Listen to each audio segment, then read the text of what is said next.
Now, though, let me read this before I... Sorry. Oh, who's written that? I can't read that. Who wrote that? Was that you, Dan? You're a disgrace. It says here, now, though, why are all, block caps, all of Erik Ten Hag's signings absolutely and utterly abysmal? You're a disgrace. The players who we signed are internationals for the countries. Hey. They perform really well in the Champions League, are capable of playing in high-intensity football. Time to deliver the cross, big course with a looping header onto the roof of the net. Oh. Anthony's in behind, he's lobbed the goalkeeper and it's into the side netting. Oh, straight through Onana. Nobody expected that it would hit his hand and fall behind him and in. Into the near post and getting up high to head the ball in is Johnny Evans, who glances the ball in. Casemiro, who's given foul away, picked up his second yellow card. He's walking down the tunnel. Manchester United are down to 10 men. In fact, it is a Jack Butland own goal. He has got his angles completely wrong. Eriksson, and Sabatic makes the save. That challenge from Martinez. He jumped out off the ground, two-footed. Havertz clipping it in. Oh, he should be 1-0 right at the end of the half, but Mounts put it wide. Dubravka miscontrols the ball 6 yards off his own line. It comes out towards Sabitzer, and from the penalty spot, he just couldn't get over the top of it. Boylan taking it on. Sorry, how long has this gone for? Gets a shot in. I wish Dan put that much effort into other stuff that he did. Still going. You know what, Dan? Great work, mate. How long's this gone for? He is not good enough. Delivery. Just wind it on a bit. Wind it on a bit. Just wind it on a bit. Goal. He's lobbed the goalkeeper and it's into the side netting. Wind it on. Casemiro, who's given foul away, How long's picked it up gone his for? second yellow card. Keep wind it on a bit. Down the challenge from Martinez. He jumped out off the ground, two-footed. Wind it on a bit. Clipping it in.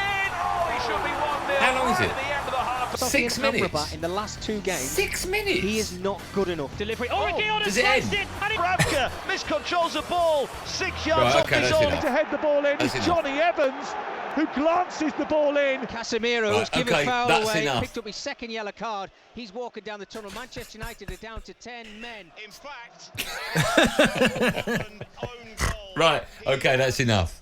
Got his angles completely wrong. I don't really know where to go with this. I don't know what we're meant to do here. No, I mean, it's we're an not- awful night for me. No, we spent a lot of time talking about Let me ask you, before we go through the list of No, players. but make it short so we can have more time on this. Okay, we'll have time. Make it really short, though. Let me ask you, right? When you look at Man United last night, all jokes Okay, aside, come on, speed it up, come on. no, all jokes aside, first 30 minutes United were fantastic, Yeah, cool, yeah. in complete control of that game, right?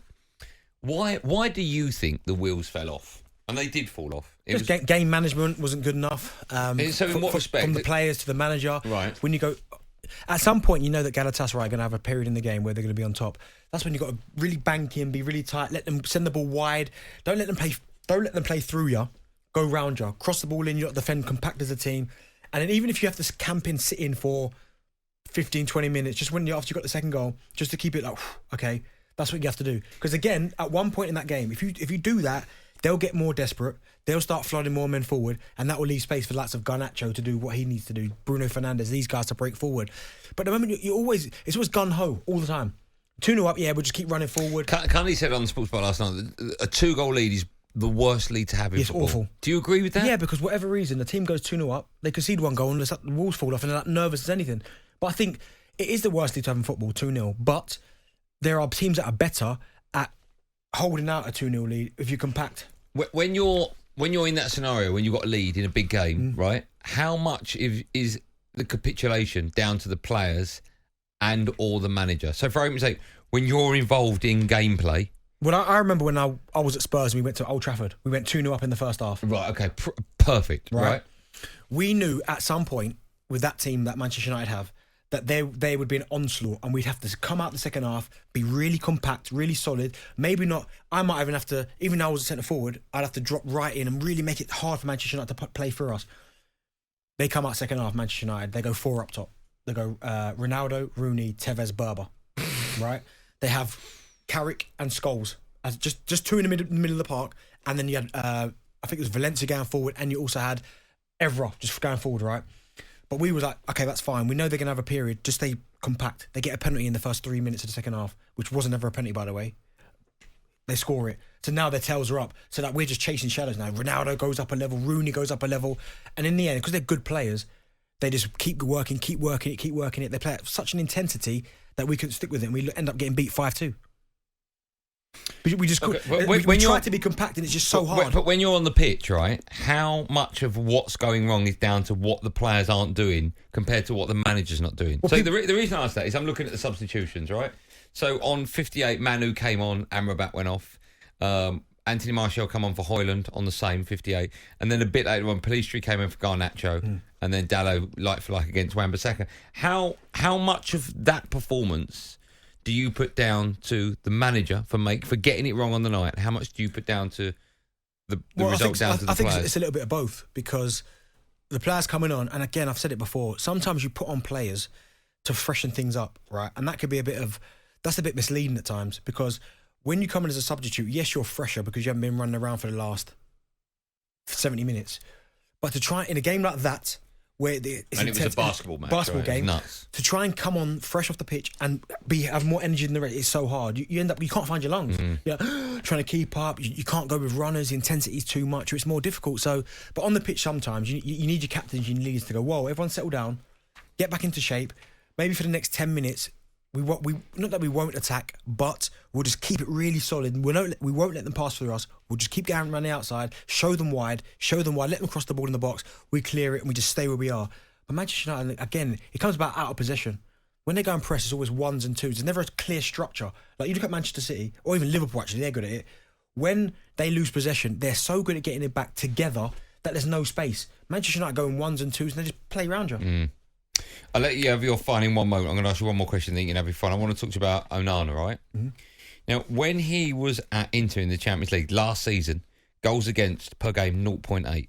For Man United, 2.8. Yeah, that's not necessarily his fault. That's the people who's in front of him. But he's making mistakes, right? Yeah, you could argue he was at fault for 3 goals last night. Yeah. The free kick, I don't think his wall was in the right place and it wasn't wide enough. He's responsible for the ball. The second one, I don't know what he did there when he dropped the ball. It's like the ball had Vaseline on. That was horrific. And the other one went into the top left-hand corner. That's his side. Yeah. It's a hell of a shot, so I'll take another way. But there's arguments to be. Why has it gone wrong for him? It's obviously not working for him. Is he a bad goalkeeper? I don't think he's a bad goalkeeper. But it's one of those where, he's had a lot of change in front of him. Like it's not been a settle back for all season. Okay. From Shaw being out, Martinez, Varane, Lindelof, Evans. How many defenders have you had? Do you know what I mean? So you can't really get that rapport. So that doesn't help proceedings. But also as well, it's just the fundamentals, the basics that he's getting wrong, which is confidence. Like he's not a bad goalkeeper. I question his goalkeeping ability in regards to shot stopping with his feet. He's one of the best out there. He's one of the best with his feet, passing, in possession. But I think the role of a goalkeeper is changing so much that some goalkeepers forget about the fundamentals. And them mistakes he made last night were that. I mean, the one that goes through him, where he's just almost punch it away, that should never go. No top-level goalkeeper would ever get beat with that. But it's what... the problem is you've backed yourself into a corner because you can't drop him, because for who? You can't bring back David De Gea, that'd be nuts. You think? Yeah, you can't do that. I get it, but if he keeps making mistakes, you're going to have to do something. David De Gea went because he was making mistakes. Yeah. Towards the end of last season, he was appalling. So what do you do then? I don't know. Stick with him. You have to, right? If you pay £50 million for a goalkeeper, you have to. Yeah, but I think you have to stick with him. But it gets to a point where you're like, do you know what? Enough's enough. Like what we've got to make a decision here. January's around the corner. Well, when Pep came in, he had Joe Hart, and we all thought Joe Hart was a good goalkeeper. Bravo coming. Didn't work. Get him out. And then Edison come in, and it worked. So you have to be ruthless. Yeah. talkSPORT Drive. Super opinionated sporting debate. Monday to Friday afternoon from 4 on AM, on DAB, via the talkSPORT app and on your smart speaker. talkSPORT.